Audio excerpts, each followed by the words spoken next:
என்ன நான் மட்டும் உங்க பேசுறது இது வேறையா வேற. The 11th part in molecular genetics, human genome project. So human genome na enna? Human the chromosomes பத்தி படிக்கிறது அதான் human genome அதில் project. So International Human Genome Project was launched in the year 1990. ரீசெண்டாக தான் நம்ம வந்து பண்ணியிருக்கோம். It was a mega project and took 13 years to complete. So அப்போ 13 years கம்ப்ளீட்னா எத்தனை வருஷம் அவங்க வந்து ஒர்க் பண்ணியிருப்பாங்க. அப்போ 2000க்கு மேலே தான் we got a knowledge about the human genome. So the குரோமோசோமை பற்றி டிஎன்ஏ பற்றி அப்போ தான் நமக்கு தெரியும். Human genome is about 25 times larger than the genome of any organism. So mammal we are the latest animal இல்லையா? எவல்யூஷன்ல நம்ம தான் லாஸ்ட் அனிமல். அதுக்கப்புறம் ஃபர்தரா எவல்யூஷனே இல்லை. ஸோ அதனால we are having a complicated system of genome 25 times larger than the genome of any organism. So நிறைய ஆர்கானிசத்துடைய genome பார்த்தாங்க. நம்ம ஆர்கானிசம் தான் 25 டைம்ஸ், ஹியூமன்ல உள்ளது தான் 25 times larger then other one.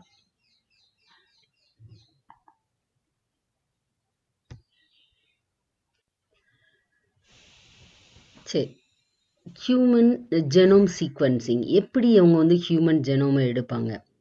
A DNA sample is collected from a human. அந்த collect பண்ண பிறகு they will took many copies of DNA. அதை பற்றி படிக்கணும்னா அந்த காப்பீஸ் எடுக்கிறதுக்கு நமக்கு இப்போ ஃபெசிலிட்டி இருக்குது. இந்த copies are broken down into many pieces. பாருங்கள், ரெட்டு, ஆரஞ்சு, க்ரீனு, வயலட்னு தனித்தனியாக பிரிச்சுருக்காங்க இல்லையா? ஸோ அப்போ it's a portion of DNA இல்லையா? the portion of sequences, the nitrogenous bases அதில் இருக்கும். Are arrange in the correct order படி அதை வந்து அரேஞ்ச் பண்ணுவாங்க. The complete genome is assembled. இப்போ பார்த்தீங்கன்னா லாஸ்ட்டாக இந்த மாதிரி லெட்டர்ஸாக நைட்ரோஜினஸ் பேஸஸாக இருக்கும். ஏன்னா adenine thymine, guanine, cytosine, adenine, cytosine, thymine. So இப்படி அரேஞ்ச் பண்ணுவாங்க. ஸோ இப்படி தான் ஜெனோம் ப்ராஜெக்ட்டுக்கு டிஎன்ஏ சீக்வன்ஸ் பண்ணுறது. ஸோ அனதர் ஒன் மெத்தட் பாருங்கள், லேபில் என்ன பண்ணுறாங்க அப்படிங்கிறது. So they will collect the DNA and cut it in 2 pieces. ரெண்டு வைண்டையும் தனித்தனியாக பிரிச்சுருக்காங்க பாருங்கள், 2 ஸ்ட்ராண்டையும். ஓகே, அந்த கட் பண்ண பீஸுடைய நைட்ரோஜினஸ் பேசஸ் அதை they will put it in, separate it in vessels இல்லையா? தென் அப்புறம் ஒரு இன்ஸ்ட்ருமெண்ட் இருக்கும், அதில் போட்டு அதை வந்து கலர் பண்ணுவாங்க ஃப்ளூரசன்ட் லேம்ப் வச்சு. தென் கம்ப்யூட்டரில் டேட்டாவை அதை வந்து எடுத்துருவாங்க. சரியா?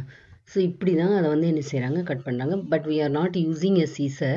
Instead of scissor we are taking enzymes. நீ ஃபர்தராக உள்ளதில் இருக்கும். So goals and methodologies of human genome project. Identify all the genes in human DNA. So பார்த்தீங்கன்னா approximately 30,000 in human DNA அப்படின்னு சொல்லி approximately. அப்போ இன்னும் ஃபுல்லாக நமக்கு தெரியாது. The sequence of the 3 billion chemical base pairs that make up the human DNA. So base pairs மட்டும் எத்தனை இருக்குது? 3 billion. base pairsனா என்ன? Adenine, thymine, guanine, cytosine. So adenine, thymine is one base pair, guanine, cytosine is another base pair. So இப்படி 3 billion இருக்குது. So store this information in database. கம்ப்யூட்டரில் டேட்டாபேஸில் வைக்கிறதுக்காக இதை பண்ணாங்க. Improve tool for data analysis. டேட்டாபேஸில் இன்ஃபர்மேஷன் கொடுத்த பிறகு அதை அனலைஸ் பண்ணுவாங்க. Transfer related technologies to other sectors. அதாவது அதை கலெக்ட் பண்ணிவிட்டு திருப்பி அதர் செக்டர்ஸ்க்கு ஃபர்தர் ரிசர்ச்சுக்காக அனுப்புறது இண்டஸ்ட்ரீஸ்க்கு. Address the ethical, legal and social issues that may arise from the project. So நிறைய எத்திக்கல் இஷ்யூஸ் வரும், லீகல், சோஷியல் இஷ்யூஸ், இதெல்லாம் ப்ராஜெக்டில் இருந்து எழும்பும் இல்லையா? எந்த ஒரு ரிசர்ச்னாலுமே கண்டிப்பாக ஒரு அப்போசிஷன் இருக்கும். அதான் எத்திக்கல். அது எத்திக்கலாக இருக்கலாம், லீகலாக இருக்கலாம், social. The major approach. One approach was focused on identifying all the genes that are expressed as RNA. இப்போ நமக்கு தெரியும் மெசேஞ்சர் RNA மூலமாக தான் ப்ரோட்டீனாக டிரான்ஸ்லேட் ஆகுது பாடியில். It's a chemical messenger. So அப்போ எல்லா ஜீனுமே gene is and also a protein. So the coding of genes அது வந்து எதா உங்களுக்கு வந்து எக்ஸ்பிரஸ் ஆகுது, ஆர்என்ஏ. அதை எல்லாத்தையும் நம்ம வந்து ஐடென்டிஃபை பண்ணணும், எத்தனை எம்ஆர்என்ஏ ஜீன்ஸாக கோட் பண்ணுது அப்படின்னு. இஎஸ்டிஎஸ் எக்ஸ்பிரஸ் சீக்வன்ஸ் டேக்ஸ். ஸோ அது எப்படி டிரான்ஸ்லேட் ஆகுது, ப்ரோட்டீனாக டிரான்ஸ்லேட் ஆகுது அதெல்லாம்.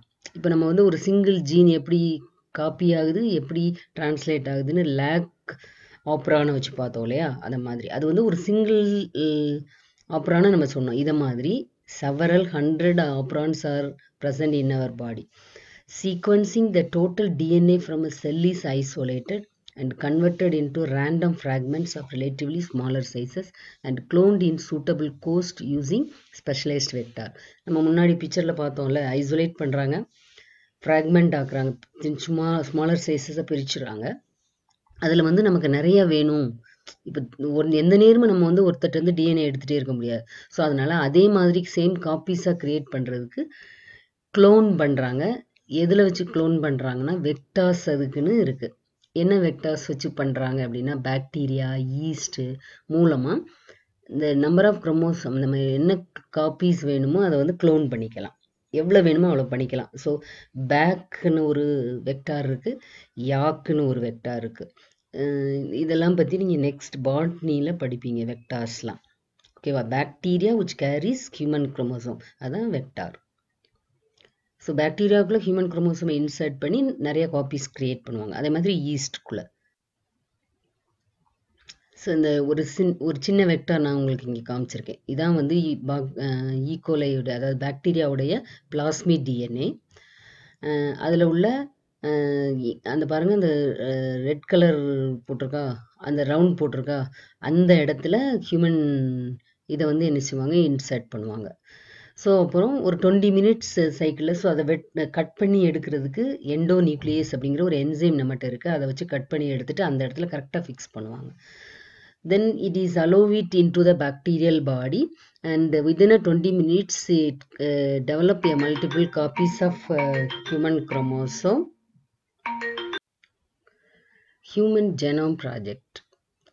So human genome na enna, human the chromosomes பத்தி படிக்கிறது, அதான் human genome, அதில் project. So International Human Genome Project was launched in the year 1990. ரீசெண்டாக தான் நம்ம வந்து பண்ணியிருக்கோம். It was a mega project and took 13 years to complete. So இப்போ 13 years கம்ப்ளீட்னா எத்தனை வருஷம் அவங்க வந்து ஒர்க் பண்ணியிருப்பாங்க? இப்போ 2000க்கு மேலே தான் we got a knowledge about the human genome. So இந்த குரோமோசோமை பற்றி, டிஎன்ஏ பற்றி அப்போ தான் நமக்கு தெரியும். Human genome is about 25 times larger than the genome of any organism. So mammal we are the latest animal இல்லையா? எவல்யூஷனில் நம்ம தான் லாஸ்ட் அனிமல். அதுக்கப்புறம் ஃபர்தராக எவல்யூஷனே இல்லை. ஸோ அதனால we are having a complicated system of genome 25 times larger than the genome of any organism. So நிறைய ஆர்கானிசத்துடைய genome பார்த்தாங்க. நம்ம அண்ட் இந்த ஃப்ராக்மெண்ட்ஸை வந்து திருப்பி நான் அங்கே பார்த்தோம்ல, அந்த சீக்வன்ஸ் பண்ணி அண்ட் ஆட்டோமேட்டட் டிஎன்ஏ சீக்வன்சர் அப்படின்னு ஒரு ப்ளூ கலரில் ஒரு மெஷினில் போட்டாங்க. அது என்ன பண்ணிடும், அது சீக்வென்ட் பண்ணி எடுத்துரும், தனித்தனியாக பிரித்து அது அப்படியே அரேஞ்ச் பண்ணி வச்சுரும் அந்த சீக்வென்ட் டேட்டார்.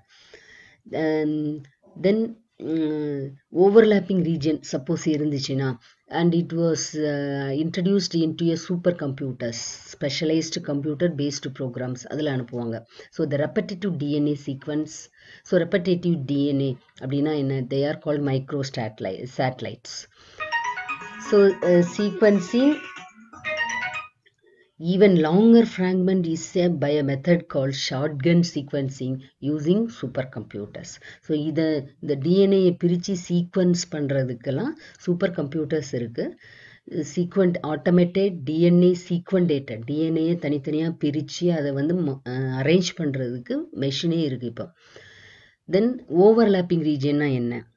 ஒரு பர்டிகுலர் பேஸ் ரிப்பீட்டடாக வந்திருக்கும், அது வந்து எம்ஆர்என்ஏலே கோடாகாது. இது எல்லா ஹியூமன் பீயிங்க்கும் இருக்குன்னு கண்டுபிடிச்சிருக்காங்க. இந்த ரெப்படேட்டிவ் டிஎன்ஏ, அதாவது ஏஏ திருப்பி யூ இப்படி ஒரு குறிப்பிட்ட போர்ஷன் எல்லா டிஎன்ஏலையுமே இருக்கும். That is called micro satellite. So goals and methodologies of Human Genome Project: identify all the genes in human DNA. So பாத்தீங்கன்னா approximately 30,000. Then genetic salient features of Human Genome Project. So இந்த project எல்லாம் முடிச்சிட்டு அதுக்கு ஒரு salient features கொடுக்குறாங்க. So genome contains 3 billion nucleotide bases.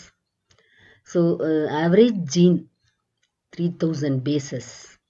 Largest human gene அப்படின்னா dystrophin 2.4 million base.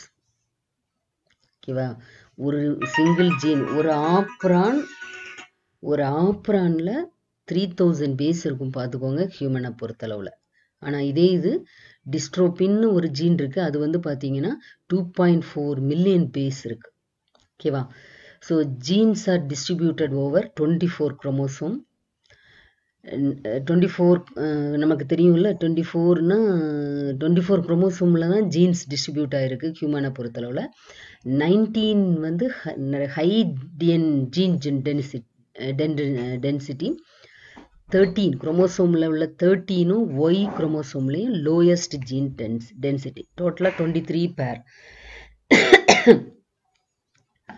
So human jeans show diversity. எல்லா ஹியூமனுக்கும் ஒரே மாதிரி ஜீன்ஸ் இல்லை அப்படின்னு சொல்கிறாங்க. 35,000 to 40,000 jeans in the genome.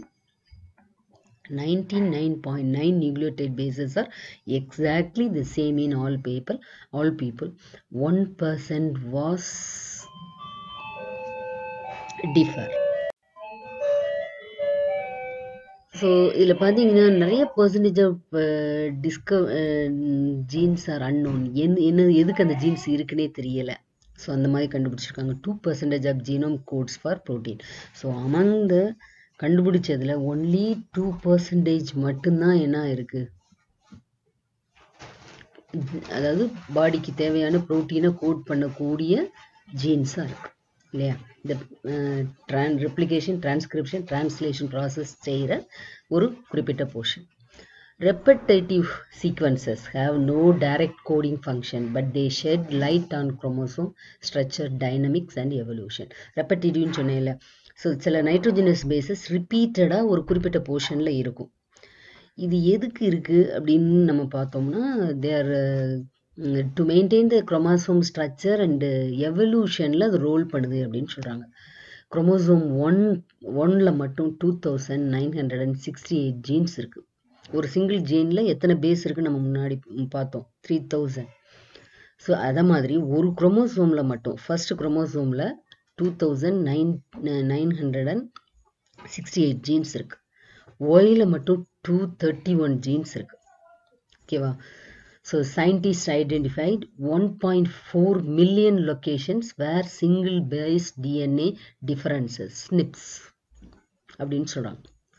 அதாவது single nucleotide polymorphism pronounced as SNPs அப்படின்னு சொல்கிறாங்க. ஹியூமனில் இருக்குது. அதாவது ஒரு குறிப்பிட்ட பீப்புள் நம்ம பார்த்தோம்னா ஸ்னிப்னா என்ன அப்படின்னா single base DNA difference. So ஒரு சிங்கிள் பேஸில் டிஎன்ஏல டிஃப்ரென்ஸ் இருக்கும். அப்படி நம்ம வந்து பீப்புளை பிரிக்கலாம். அப்படி பிரிக்கிறாங்க.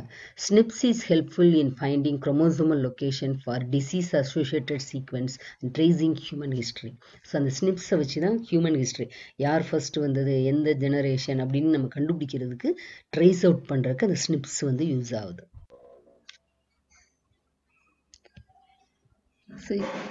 SNP profiles. So in DNA molecule, a single base difference between the group of people that was considered as a SNP. அதாவது டிஎன்ஏ மாலிகுலில் நைட்ரோஜனஸ் பேசஸ் இருக்கு இல்லையா, ஒரு சிங்கிள் பேஸ் சீக்வன்ஸில் ஒரே குரோமோசோமில் சேஞ்சஸ் இருக்கும். அது வந்து ஒரு குரூப் ஆஃப் பீப்புள்ஸ்க்கு அப்படின்னு கண்டுபிடிச்சிருக்காங்க. இப்போ வந்து பார்த்தீங்கன்னா ஒரு சிங்கிள் டிஎன்ஏ மாலிகுல் எடுத்திருக்கோம். அந்த ஒரு பர்டிகுலர் நைட்ரோஜினஸ் பேசஸ் 4 குரூப் பீப்புளுக்கு டிஃப்ரெண்ட்டாக இருக்குது. இப்போ வெர்ஷன் 1 ஒருத்தருக்கு ஒரு குரூப் ஆஃப் பீப்புளுக்கு ஏன்னு இருக்குது, அந்த நைட்ரோஜினஸ் பேஸ் ஒரே குரோமோசோமில் உள்ள டிஎன்ஏல. வெர்ஷன் 2 சின்னு ஒரு குரூப் ஆஃப் பீப்புளில் இருக்காங்க. அடுத்த வெர்ஷன் 3ல ஜீன்னு குரூப் ஆஃப் பீப்புள் இருக்காங்க. அடுத்த வெர்ஷன் 4ல் பாருங்கள் டி. ஸோ இப்படி டிஸ்டிங்க்ட் எஸ்என்பி பேட்டர்ன் அப்படின்னு சொல்லுவாங்க, சிங்கிள் நியூக்ளியோடைட் பேஸ் பேட்டர்ன் அப்படின்னு சொல்கிறாங்க. ஸோ இந்த எஸ்என்பி ப்ரொஃபைலை வச்சு பீப்புளை வந்து குரூப் பண்ணலாம் இப்போ உள்ள ஜீனோம் ப்ராஜெக்டில். சரியா? ஸோ இந்த சிங்கிள் பேஸ் டிஃப்ரென்ஸை கண்டுபிடிச்சி டிஃப்ரெண்ட் குரூப் ஆஃப் பீப்புளுக்கு டிஃப்ரெண்ட் ட்ரக்ஸ் வந்து ப்ரிப்பேர் பண்ணுறதுக்கு இப்போ வந்து ரிசர்ச் போய்கிட்டு இருக்கு. ஓகேவா? இப்போ ஒரே சிங்கிள் குரோமோசோமில் ஒரு சிங்கிள் பேஸ் சேஞ்ச் ஆகிட்டே இருக்குது. அது ஒவ்வொருத்தருக்கும் ஒரு குரூப் ஆஃப் பீப்புள் 50% ஆஃப் பீப்புளுக்கு வந்து பாருங்கள் ஏன்னு இருக்குது. அடுத்து க்ரீன் கலரில் காமிச்சிருக்கா, அவங்களுக்கெல்லாம் சீன்னு இருக்குது. அடுத்து இங்கே கீழே பாருங்கள் ஜீன் இருக்குது. அடுத்து வெர்ஷன் 4. ஸோ இப்படி டிஃப்ரெண்ட் குரூப் ஆஃப் பீப்புளாக நம்ம சிங்கிள் நியூக்ளியர் பேஸில் டிஃபர்டு பேட்டர்ன் நம்ம பிரிக்கலாம். ஓகேவா? ஸோ இது வந்து ட்ரக் டிசைனிங்க்கு இந்த ப்ரொஃபைல் வந்து யூஸ்ஃபுல்லாக இருக்கும். அதே மாதிரி இப்போ நான் வந்து டிஎன்ஏ சீக்வன்ஸை வந்து உங்களுக்கு கொடுத்துருக்கு. குரோமோசோம் 2ல் பாருங்கள் டிஏ சிஜி வேற ஒருத்தருக்கு. சரியா? இது இண்டிவிஜுவல் 1. இண்டிவிஜுவல் 2க்கு பாருங்கள் சிஜின்னு இருக்குது, இது இண்டிவிஜுவல் 2. இண்டிவிஜுவல் 3க்கு பாருங்கள் டிஏன்னு இருக்குது. இண்டிவிஜுவல் 4க்கு பாருங்கள் டிஏசிஜின்னு இருக்குது. ஓகேவா? இண்டிவிஜுவல் 5க்கு பாருங்கள் இப்போ இதில் சிஜிடிஏன்னு இருக்குது. இண்டிவிஜுவல் 6க்கு பாருங்கள் சிஜிடிஏ. ஓகே. ஸோ இப்படி ஒரு சிங்கிள் நியூக்ளியோடைட் பேஸ் பேட்டர்னில் வித்தியாசம் இருக்கிற மாதிரி பீப்புள்ஸை வந்து நம்ம வந்து குரூப் பண்ணலாம். அதான் எஸ்என்பி ப்ரொஃபைல். ஓகேவா?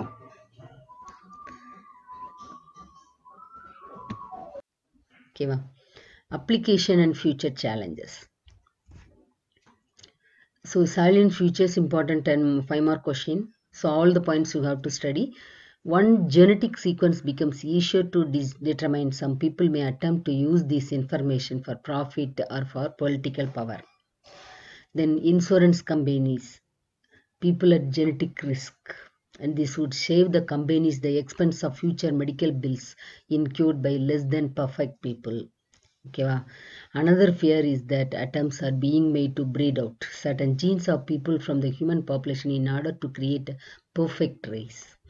ஸோ அதெல்லாம் வந்து பண்ணுறதுக்கு சான்சஸ் இருக்குது. இது வந்து ஃபியூச்சர் சேலஞ்ச், இதெல்லாம் பண்ண போகிறாங்க.